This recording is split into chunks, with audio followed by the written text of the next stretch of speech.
Hey gamers, this is Liz Davidson from Beyond Solitaire, and I'm here first to thank everyone for an awesome season 4 of the podcast. When I started it a couple years ago, I didn't even know there would be 4 seasons, but not only that, we have finished our first season with a sponsor, the Center for Learning Through Games and Simulations at Central Michigan University. And once again, I want to call attention to the awesome projects they are doing. Not only will they be having another Kickstarter campaign for Scout Bloom's Rising Waters. If you want to hear more about that game, I interviewed her a couple weeks ago on the show. But also they are offering courses that will lead to a certificate in game design, and I think that is really cool. Eloy Lasanta is going to be the first teacher in that course series, and again, I have put a link below so that you could register for the class, which is going to begin in just a couple of weeks now. After this episode, I'll be away for a short break, but I and my relentless CMU ads will be back for Season 5 in a couple of months. Thanks as always for listening, everybody. Let's get on with the show. Hey gamers, this is Liz Davidson from Beyond Solitaire, and for the last episode of Season 4, I have two very special guests. I've got David Thompson, who is a series regular. Hey David. Hey, how's it going? And I have a first-timer, Geoff Engelstein, who I'm also very happy to see. How are you doing, Geoff? Great, Liz. Thanks for having us. And I have had y'all on to tell us about your upcoming game, Changa. Sure. Yes. Yes.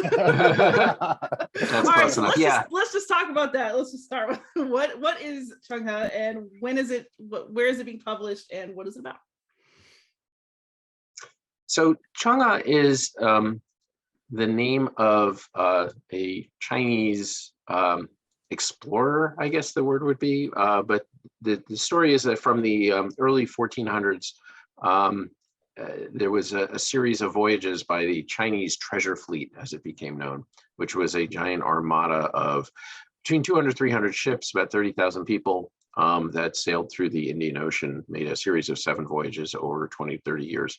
And it was led by this very interesting and enigmatic figure, Changa. And I apologize in advance.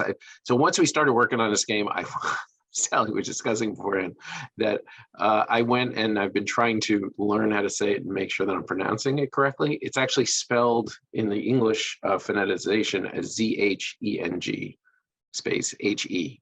So it looks like it would just be to the casual observer, Zheng He or something like that.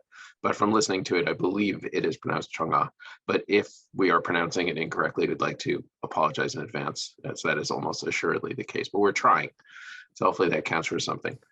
But it's a fascinating story, and one that it's been really interesting that I've been talking to a lot of people. You know, we've been talking to the game about several people, and a lot of people, even those that know history, are somewhat unfamiliar with this story and what it was. So it's a really interesting tale, just kind of on its own in terms of the size of the fleet and what it did, but also in terms of the history of kind of where it's slotted in history, sort of just before the Europeans went into the Indian Ocean and started brutally colonizing and taking over some of the lands in India and Indonesia and the east coast of Africa. So it's an interesting tale, which we could get into some of the details about what happened. But this game specifically is a solitaire only game, and it covers, yes, and it's played as a series of voyages. Each voyage is kind of like sort of a campaign game-ish, but each voyage, it takes about a half an hour to play. And, depending on how well you do, you can theoretically do an infinite number of voyages. Actually, there probably is a cap. I should probably check, but usually it's between 5 and 10 voyages. And the situation in the Indian Ocean area politically kind of evolves, but is based also reacts in some sense to what the player does, but also kind of evolves on its own and will vary from game to game to game. It's not like, voyage 3 is always this. It's each voyage builds on the next and builds on the situation as you discover it in the Indian Ocean. Hopefully somewhat mimicking the history of Changa and the Chinese, of what they actually had to react to and had to deal with as they started to move into some of these areas with this giant fleet. Oh, that's super interesting. So what are some of the things that you can do in this game? Like, how do you be successful as a treasure fleet, at least in y'all's game conception of it? Yeah. So, Geoff, you want me to talk to this for a moment? Yeah, please. So I think, there's when Geoff reached out to me about designing this game, and one thing I wanted to kind of put out there for everybody that's listening early on is that this, when you enter into a design relationship with somebody, it can go one of two ways. Either a couple of people come together and they conceptualize the game together. That's fine. To me, that's almost never as successful as one person kind of coming to another with a much more mature idea, which is what Geoff brought to me. So Geoff sort of approached me about this idea. He had already conceptualized it. So a lot of the groundwork, at least conceptually, had already been laid. So, but one thing that became obvious, I think, to both of us early on was the natural historical tension between like the emperor's wishes, like what the emperor was hoping to achieve, and the tension he had with the ministers, who were not nearly as supportive as he was in terms of what the fleet was trying to accomplish. And the game, models that, right? So the emperor is trying to, explore and set up a tributary system and all this sort of stuff. And then the ministers are really concerned about making sure there's some profit in this, right? And so you have this tension point as you go out on the voyage, just trying to satisfy both those interests. I mean, generally speaking, if you're doing the kinds of things the fleet was doing historically, you're going to be quote unquote successful, right? If you're visiting new places, if you're leaving sort of cultural artifacts behind, if you're successfully trading, if you're, interacting with envoys, those sorts of things. Now, one thing that I think is really, really cool about the game, as a designer and player of solitaire games, is you can often categorize solitaire games by, is this a puzzle, right? There's a lot of solitaire games that are essentially puzzles. Or is this game driven by a lot of randomness and uncertainty, so that you can't go into it and puzzle it out? And what I really think is interesting about this game, that it provides some interesting early nudges towards like historical directions. Like you'll have a goal that you're trying to achieve, and oftentimes those are based on historical things that occurred. So you'll have that as you start a voyage, but almost certainly you'll try to attempt to satisfy that historic need, but everything else is very sandboxy. So there's not many solitaire games, and I can't think of any. I'm sure there are some that I can think of that are like this sort of sandbox exploration type game, for just the solitaire player. Oh, that's interesting. So we will get back to talking about how the game works, because that actually sounds really interesting. But Geoff, it sounds like you're the one who decided on this particular topic. What about it caught your interest and made you decide that a game about it had to exist? Well, it was something that I'd always been kind of heard about, and I didn't really know much about it myself. And it actually kind of arose out of the Zenobia initiative, which I know you've talked about on your show, and and it just, I wanted to look maybe for topics that hadn't been done. Obviously I'm not a diverse designer, but I was hoping I could at least look for maybe a diverse topic and something that wasn't Western centric. I didn't need to do another game about the Battle of the Bulge. So I started, kind of thinking and looking around, and I think I was actually reading an article that was just talking about these voyages kind of in the context, as I mentioned, of European colonialism, and I just thought it was kind of an interesting counterpoint to that. So that's what kind of got me started. A cousin of mine is actually a professor of Chinese history at Syracuse, and so I sat down with him and talked to him, and he pointed me to a lot of the primary sources and original stuff, and really kind of set me on my way. Kind of went running from there. But it really just caught my attention, which is pretty much the way that I do all my designs. When I did Versailles 1919, I was just reading a book about the Treaty of Versailles, not looking for a game idea, just because I enjoy history, and it was just like, whoa, this is definitely a game idea. Changa was interesting just because, again, so few people really know about it, and just historically it's such an interesting topic. So Changa, first off, was a really interesting guy. So he was raised from a Muslim family, and I believe in the what is now like the Vietnam, Cambodia area, I believe, and was captured as like a 7 or 8 year old by the Chinese during a war, brought back to the court, became a eunuch, and was assigned to basically assist a boy in the court who ultimately, and they became really good friends. And ultimately that boy after became emperor, and there's a whole long thing with that where his brother became emperor and then he overthrew his brother, and it's a whole big thing. And Yongle, and I'm probably mispronouncing that as well. But basically he just, kind of grew up and just became a really, the right-hand man of this guy. It's kind of like a Alexander Hamilton sort of short story. He just became the right-hand guy of the person that was in charge. And the emperor decided that he wanted to project Chinese naval presence into the Indian Ocean. Now, at this time, the Chinese people were actually prohibited from trading, from being traders. They were allowed to trade with other people, but they couldn't actually like be traders themselves. They were not a naval power, really.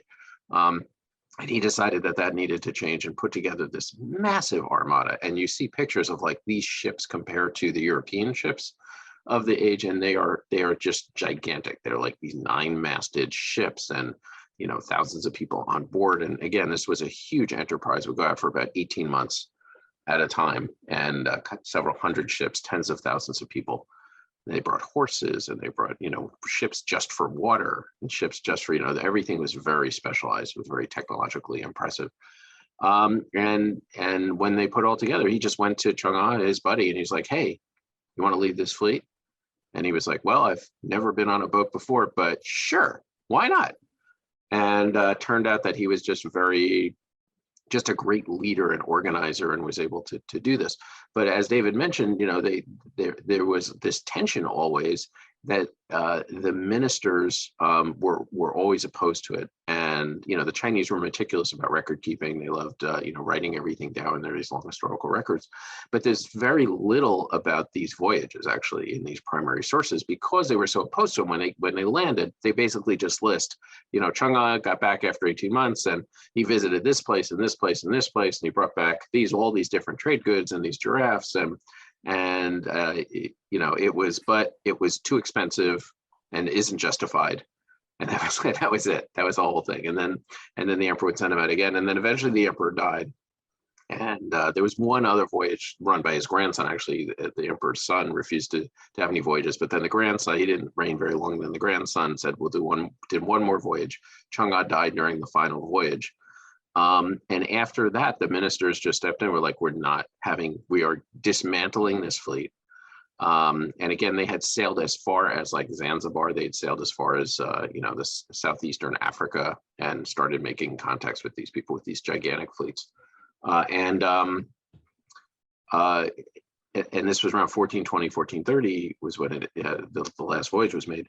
And, after that, the Chinese got rid of again of their big naval power, withdrew just decided they wanted to be a land power. And like 5 years after that, the Dutch sailed into the Indian Ocean and started moving in. Now, one of the great what ifs of history is, what if the Chinese had a 300 ship armada that was sailing around the Indian Ocean when the Europeans came in? What would have happened at that point? They were much closer from a supply line standpoint than the Europeans. It was a lot harder for them to get in there. They were getting in there with 1 or 2 fleets.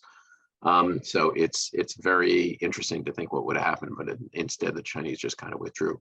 So I just found it just a fascinating period of history. There certainly were some battles that they fought, but their main intention with this giant fleet was to sort of be intimidating, but also the further out they got, it was mainly about trading. And as David mentioned, the tributary system of they had envoys and tributes that would go back and forth and just sort of, kind of establish. It wasn't about establishing, about colonizing or taking over or things like that. They did certainly get involved in some skirmishes, and they were attacked a couple of times and attacked other people a few times. But that, and we reflect that in the game, but that wasn't the military part of it wasn't the main emphasis of the voyages. Gotcha.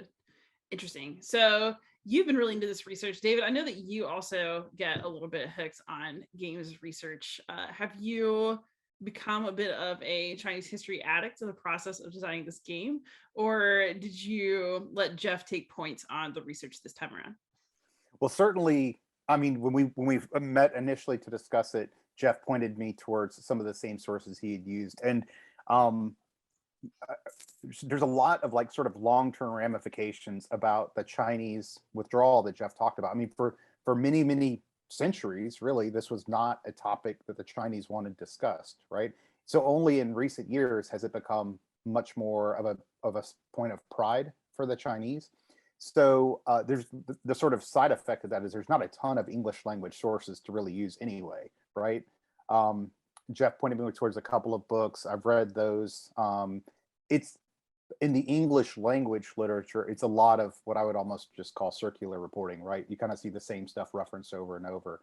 So it was relatively easy to kind of catch up with the main sources, if you will. And I think that's what we wanted to reflect in the game anyway. So yeah, I mean, it at least from a what's easily accessible English language stuff, it's not as deep as some of the other topics you guys looked into, right? Fair enough. Yeah, and it's been interesting too, because yeah, I mean, as he said, a lot of it is sort of, there's those passages that the ministers wrote down, as I mentioned, in the official records. There are some monuments that were erected by Zheng He, where he, there's inscriptions and stuff like that. There's a few accounts of it in like Indian literature and stuff like that, and a few monuments around the Indian Ocean, but not a huge amount. So yeah, it's and that was one of the challenges that we had during the design, was that there's not a huge amount of information about what they did, and there's a lot of different takes on it. In terms of some of the battles, you get the local interpretation versus the Chinese interpretation and stuff like that. So we kind of had to balance a lot of these, and also in certain cases just kind of take our best guess at maybe what the possible options were or what they were trying to accomplish. I mean, even the goals of the voyage are debated, because it's not clearly stated in the record really what they were trying to accomplish.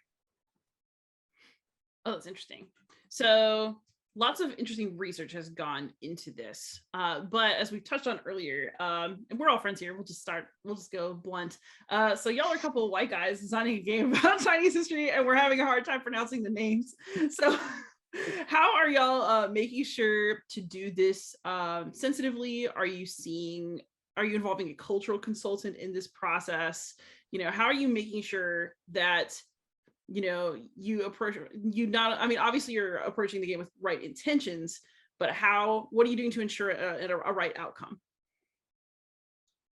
Well, a couple of different things. And I think that it's, yes, you're absolutely right. But I think that it's, when we started, I reached out to a number of people in the affected countries. I talked to people in Hong Kong, I talked to people in China, I talked to people in Malaysia. One of the large bases that the Chinese set up during this period was in Malacca. And I spoke to some folks in Malaysia to kind of get their take, in India. And nobody knew this story, right? Even, most of the people I talked to are like, I don't know what you're talking about.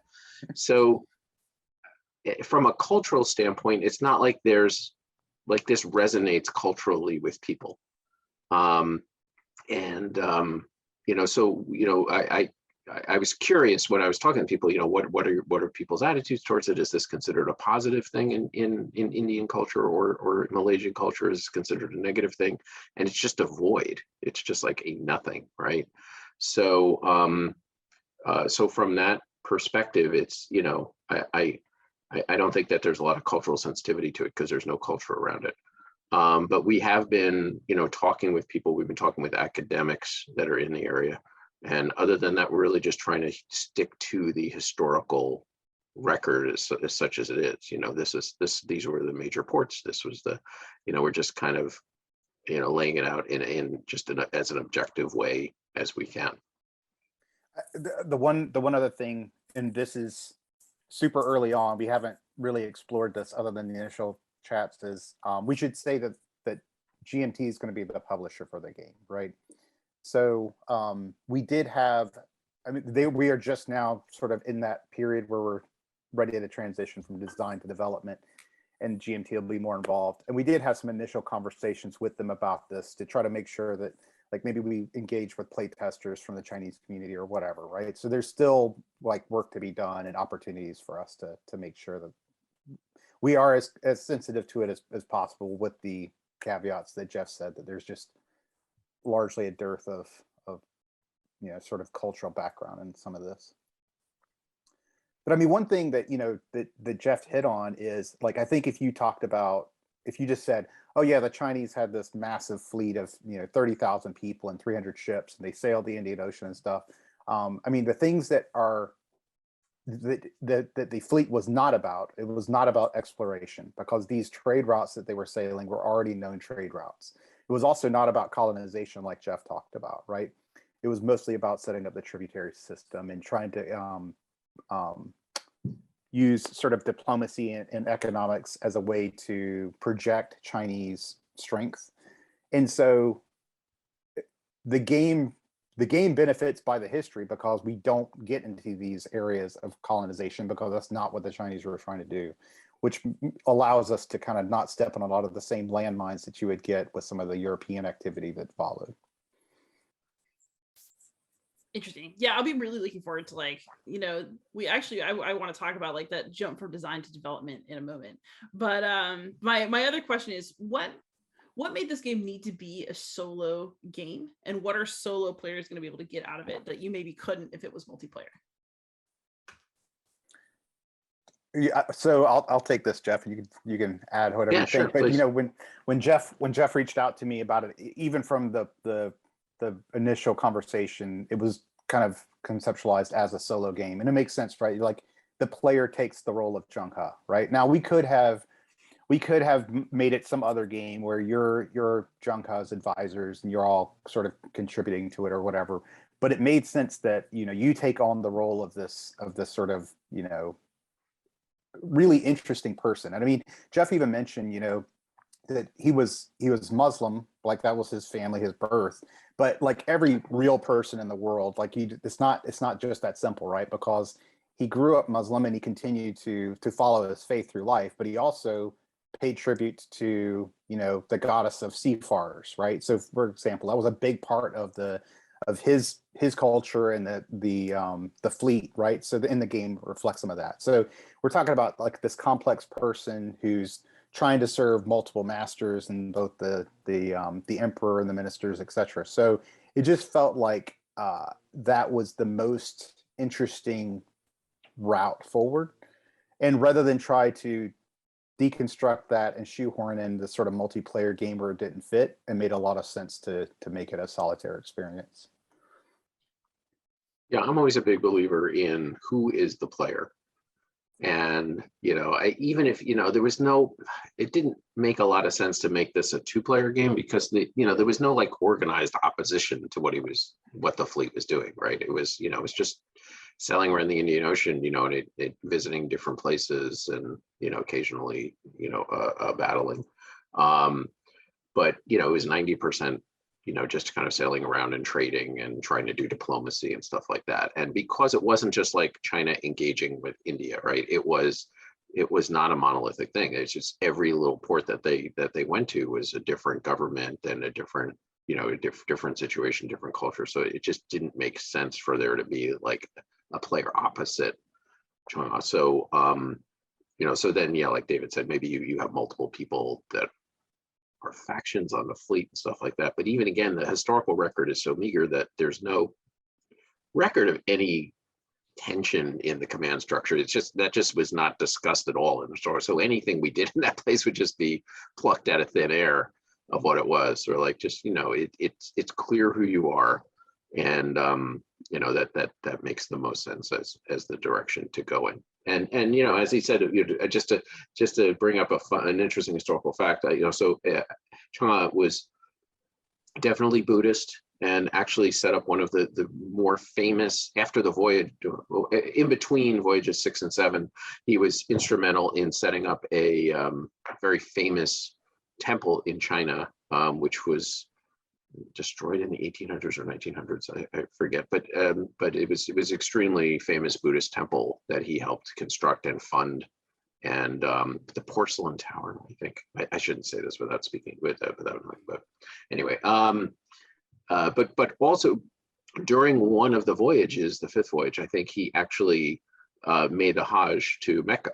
That was part of one of the places that the fleet went to or part of the fleet went to Mecca, just so he and a few of the other people on board that were Muslim could go and do the Hajj. So yeah, it was just a very interesting guy and a lot of interesting aspects of it like that.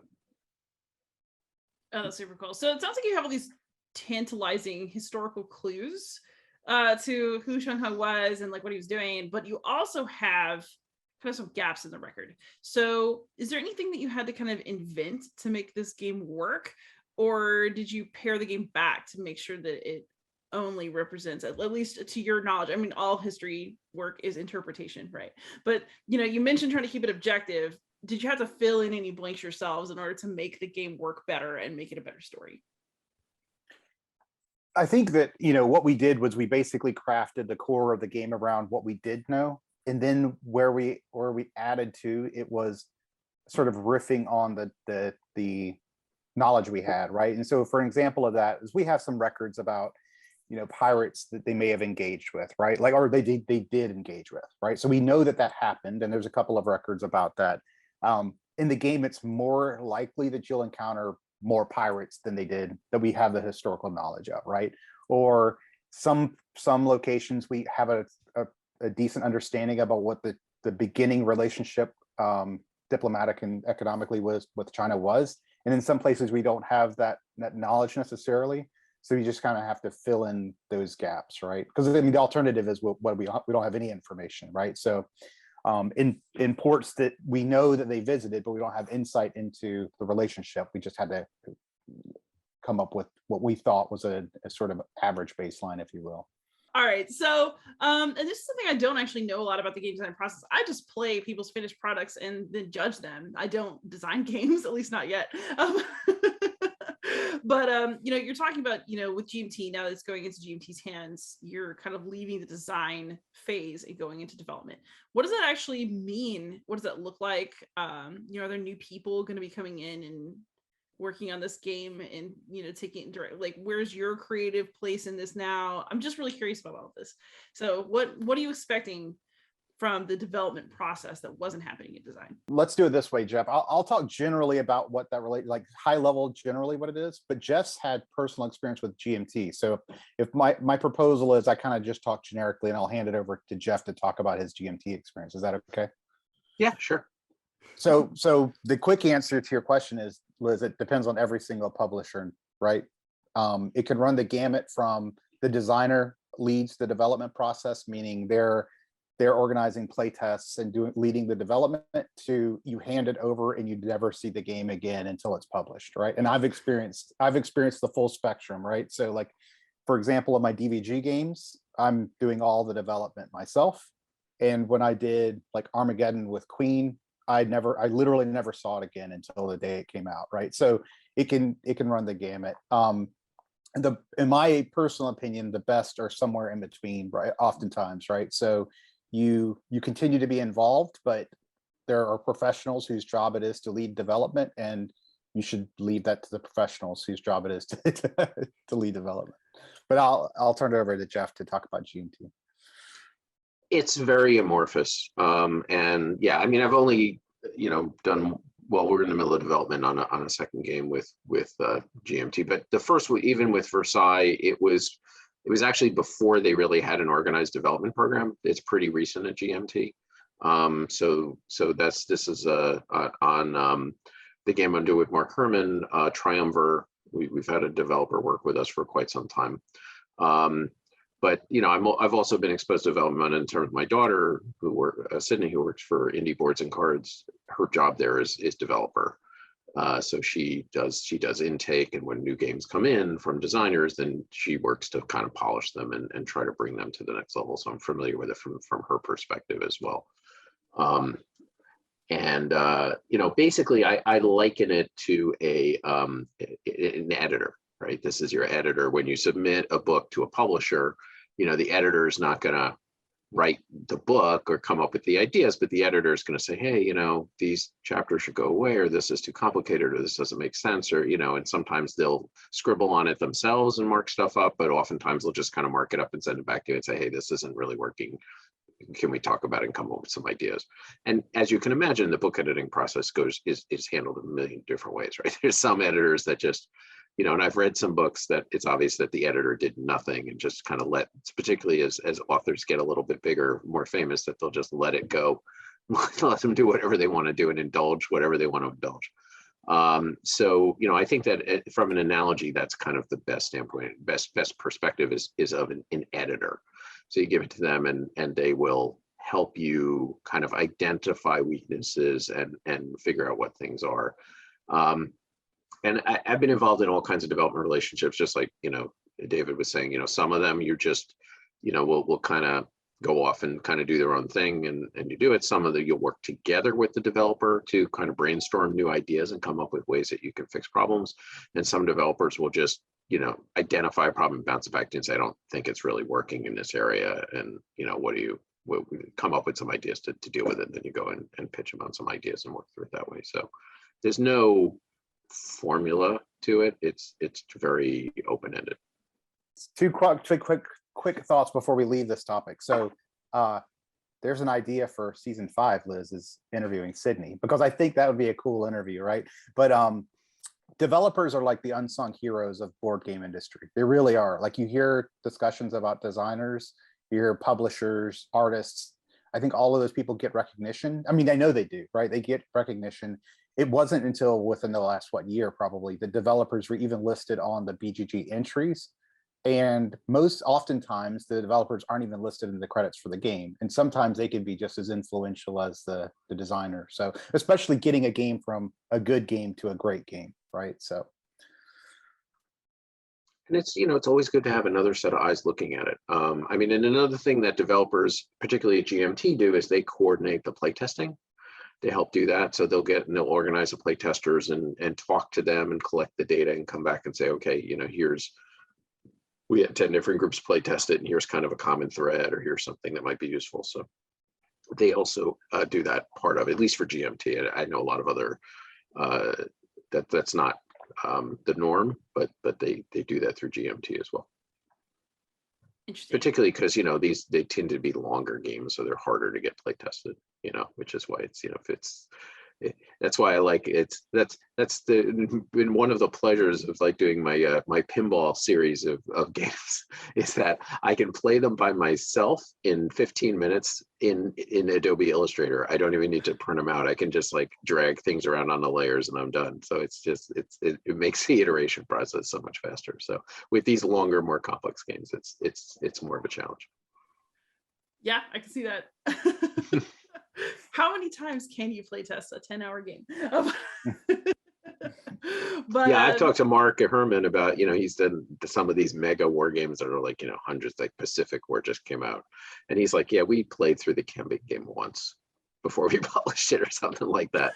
It's, now that he's having another swing at it, they've gone back and polished it. But like way back in the 70s and the 80s, when they were doing these monster games, they were not play tested, really.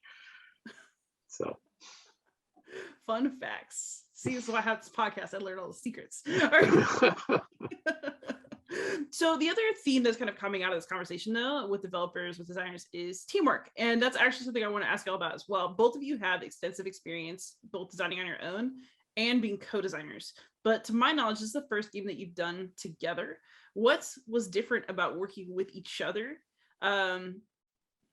compared with working with other co-designers in the past? Oh, you want us to diss on the other co-designers? Is that what you're looking at? No, I wanted to talk about this is the perfect, most bestest partnership ever. So yeah, I've done both kind of designs on my own as well as with teams. I personally prefer working with other people. The first couple of games we did as a family. I did with my kids, that was kind of the best, the best of both worlds. It was fun working as a family, but it also, gave me the veto power, I guess, ultimately, if if I wanted to go in a certain direction.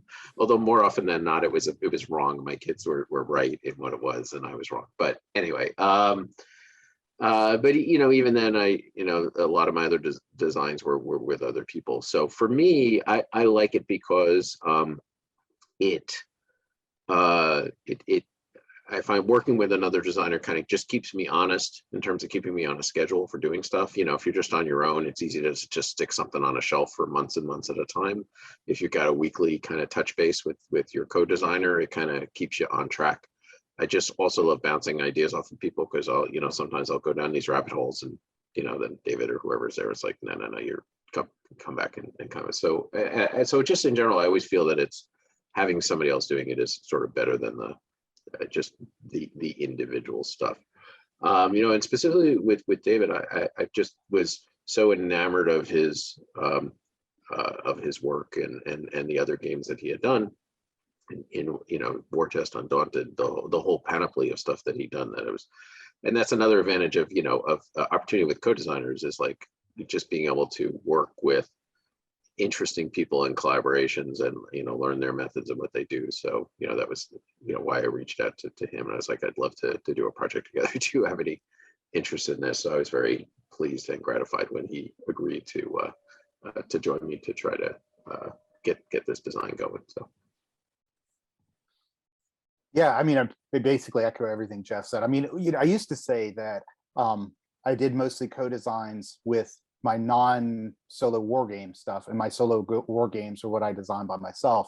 But even that's changed in recent years, because the last few I've done, I've often engaged with like a historical expert on the topic, right? So almost everything I'm doing now is co-design, and I mean, it's exactly what Geoff said. It's just having people, holding you accountable and being able to bounce ideas. And, like if somebody had came to me and said, I want you to design a game about this topic, Zheng He, I would have never gone in the same direction that we started with what Geoff had, in mind, mostly because each person has their sort of areas that they are familiar with, and they, styles and that kind of stuff. So it's really nice to just start working with somebody completely fresh. Like, the main person I designed with, Trevor Benjamin, who I worked with Undaunted and stuff. I mean, he's great. He's like a brother, but we have design sensibilities that are very similar. And so what that means is if we engage in a new project, it's oftentimes going to be share some DNA with things we've done before, right? So engaging in these new partnerships is it just gives you sort of a fresh feeling. One thing I can tell you is that we don't, in any time I've done a co-design, all my co-designs, it's never been like a firm division of labor. Like you handle this part of the game and you do this part of the game. It's not like it's all a mishmash, to the point where, I don't even remember like which ideas were mine and which ideas were David's, or really in any of my co-designs. It all just kind of, it just comes from these conversations and ping ponging and bouncing ideas off and stuff like that. So it's just, it's nice that way. I mean, if there's anything you don't like in the game, it's probably from me. So, so blame Geoff, everyone. And David, I won't spoil it, but I'm hoping on season 5 we'll be announcing a very interesting co-design project, and that's just an Easter egg that I'll leave for podcast future. So, are there any last things to note about Changa? I know it's coming to P500 soon. Yeah, from when this airs, it should be in a couple of weeks. I think mid-May is when it's going to be coming. So, so that's your call to action, is hopefully keep an eye on that. I will say it's the one thing I've been really happy about, and I guess we kind of tried to do this, so I can't, just say it completely just happened magically, but David mentioned sort of the sandbox feel, is it generates these great stories and narratives that just kind of come out of the game. Because we have, there's a lot of different combinations of things that could be, every time you go into a new port, you draw a card for like kind of current events at the port in terms of what's happening in the situation you find there. And also the leader, there was leaders with a lot of different characteristics. Some were receptive towards the Chinese, some were hostile or whatever. And so you never know what you're going to find. And it just generates these great stories. I actually just played a game yesterday. I started doing a whole playthrough and recording everything and taking pictures of our playtest set. Now that I've actually got a physical set, so I can do that in preparation for the P500 and explaining what's going on and how it works. And there was this one key port, Malacca, as I think I mentioned earlier, which is in Malaysia now, and it's a natural place to put a base for where you can resupply your fleet and kind of just start to launch. And historically, that's where the Chinese set up a base in Malacca, and became very friendly with the government there, so they could resupply the fleets on the voyages. And I just had nothing but trouble with Malacca this time. I sailed down there and I saw in advance that there was going to be a succession crisis, and I had the opportunity to intervene and try to install a ruler that was more friendly to me. So the port event was a succession crisis. The leader was hostile to China, and I'm like, oh, no problem, and I can just sail right in there. And I sailed in, and then I had my troops ready, and we went in and we got rid of, we intervened in the governmental crisis that was happening in Malacca at the time, installed a new leader who was much better, and he helped me navigate. He could inform me about the other ports through the Indian Ocean and let me know the current events that were going on there, and I could scout them. But then, immediately there was another succession crisis that happened, because I guess the people weren't happy with what I had done. But this time, of course, I had used all my troop cards and I had no more troops available. So I failed there. So my relations to Malacca plummeted, and which also impacted all the other ports nearby. And so then they didn't start liking me. And then I sailed away. And then on the way back, I stopped at Malacca again. And again, I tried to make the government like me, and things just went from bad to worse. And it was just like the whole thing was just like, I can't begin to convey you. You have to read my long form narrative of the whole thing. But it just, I love it because it creates these kind of narratives that just kind of, just organically arise from, sailing around and encountering these different, and then they're not like adventure cards. They just like create conditions, and then your brain kind of fills in the narrative in between. So I'm very, very happy with the way that the game came out. I think people are really gonna like it. It's as I said, it's multiple voyages. Each voyage is about a half an hour. When I was out at GMT East recently convention, and we were some of the initial play tests, the first guy I showed it to played through, and I walked him through the whole first voyage, and he enjoyed it. And then when it ended, he immediately wanted to do a second one. And that one he just, kind of did on his own. So that was nice to see that. It's always good when people jump right in and want to do the next one and play it again immediately is a nice thing. So, so we're, it's exciting. I think it's a really clean and nice design, and I'm really excited for people to get out there and start using it. I'd say it's about every game I do, I guess, but it's one of the better games, one of the better designs that I've been involved in, and I'm really excited for it to get into people's hands. Yeah, it's just one real quick comment, because when Geoff described that, if you think, if you would think through what like the gameplay would have looked like to create the narrative that Geoff described, you would naturally probably think of some sort of like convoluted adventure game with tons of things happening and stuff.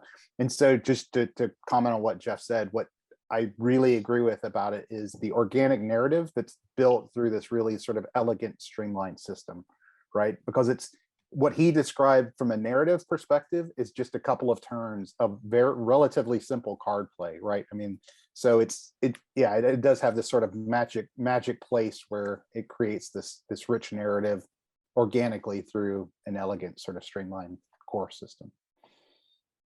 Fantastic. All right, so we'll be looking forward to this on P500, but have y'all been playing anything recently that's not yours that is fun? I feel like I have.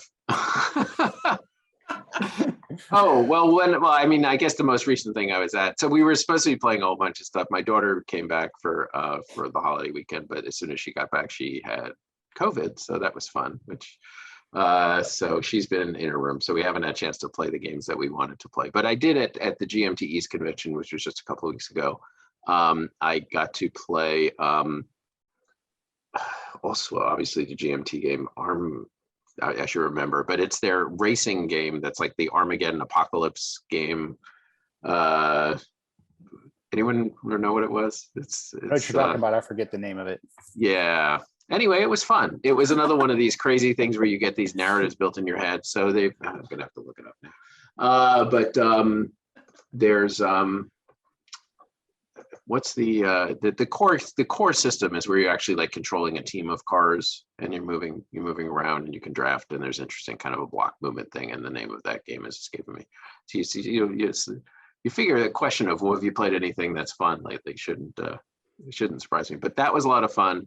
Oh, and I also got to play Libertalia, which is one of my absolute faves. I love Libertalia, and the new version is improved on a classic. So that's Gale Winds of Gale Crest or something like that. Libertalia is just a fantastic game, and I was so excited to see that in new version. So highly recommended. Awesome. So my family and I recently went to Ravenwood Castle, which is an amazing place in Ohio. Built kind of like to look like a medieval style castle. They are super gamer friendly, owned by a gamer, so they do a lot of game weekends. My family went there for Weekend Werewolf, and my kids are all big like social deduction kind of fans, so they love Werewolf. So we played this weekend game of Werewolf that they absolutely loved. But the other thing that we played, I don't know, 50 times during that weekend was Coup. So I played a lot of Coup, a lot of Coup. But they love it. So we played a lot. We also play a lot of Llama, which is a fantastic, quick little game for the family. And then I also played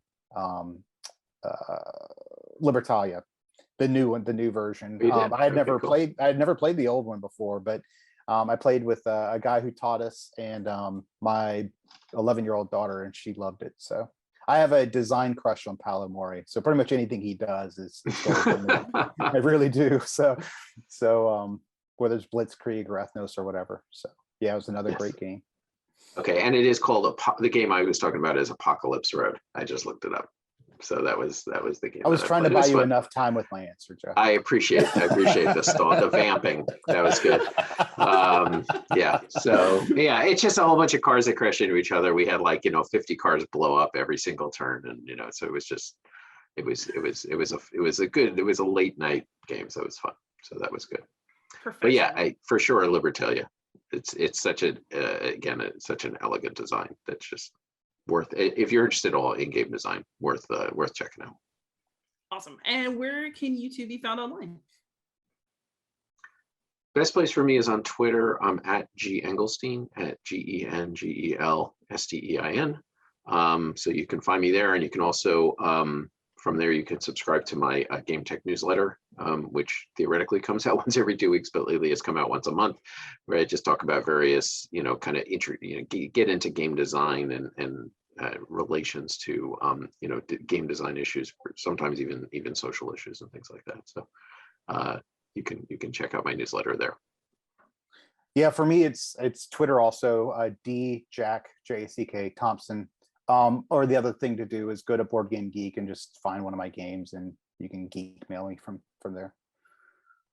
Fantastic. I'll be putting everything in the show notes. As y'all listeners out there know, you can find me anywhere as Beyond Solitaire. So please do that. Like, subscribe, listen to this podcast, and most of all, happy gaming.